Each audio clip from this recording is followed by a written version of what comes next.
উনিও বিগত সরকারের সময় যে চরম জুলুম এবং নিপীড়ন নির্যাতনের শিকার হয়েছে, এটি আজকে আমরা ফেসবুকে দেখি, আজকে আমরা ইউটিউবে দেখি কি নির্মম। তিনি তখন জাতীয় সংসদের সদস্য, বিরোধী দলের চিফ হুইপ, তার প্রতি যে জুলুম নিপীড়ন হয়েছে, ওই সময়ের যারা পুলিশের কর্মকর্তা ছিল তারা আজকে কোথায়? তাদেরকে বিচারের আওতায় আনতে হবে।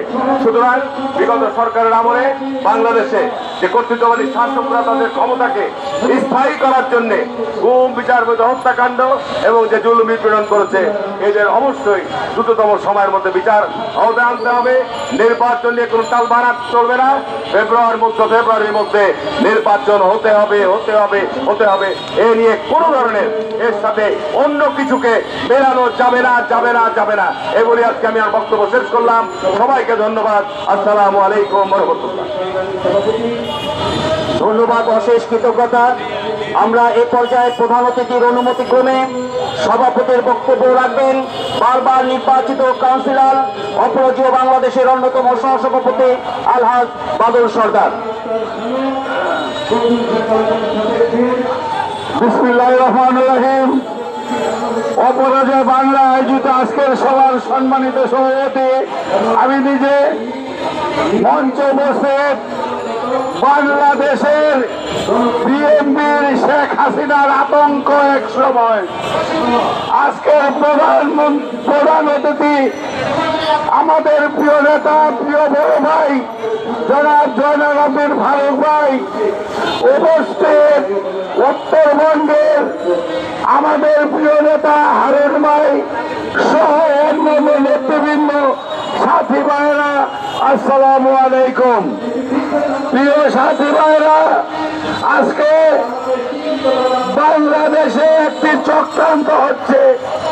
সেই চক্রান্তের প্রথম নির্লক্ষ্য হল জামাতে ইসলাম। যেই জামাতে ইসলাম এক সময় কথা বলতে পারে নাই, ঘরের বাইরে যেতে পারে নাই, তখন বিএনপির কাঁধে ভোট দিয়ে চলছে। আর এখন সুন্দর একটা নির্বাচন হবে। বাংলাদেশে একটি সুন্দর নির্বাচনকে ব্যাহত করার জন্য জামাতে ইসলাম উঠে পড়ে লেগেছে। তাই এই জামাত ইসলামকে ধিক্কার জানাই। পাশাপাশি আমাদের প্রিয় নেতা, আমাদের সকলের নয়নের মোদি এই পর্যায়ে বক্তব্য রাখবে। আমি আমার বক্তব্য শেষ করলাম। আল্লাহ হাফেজ, আসসালামু আলাইকুম। এই পর্যায়ে বক্তব্য রাখবেন আমাদের প্রিয় নেতা শেখ হাসিনার এক সময় আতঙ্ক, বাংলাদেশের নক্ষত্র বিএনপির আমাদের প্রিয় নেতা, প্রিয় বড় ভাই জনাব জয়নাল আবিদিন ফারুক ভাই এই পর্যায়ে বক্তব্য রাখবেন।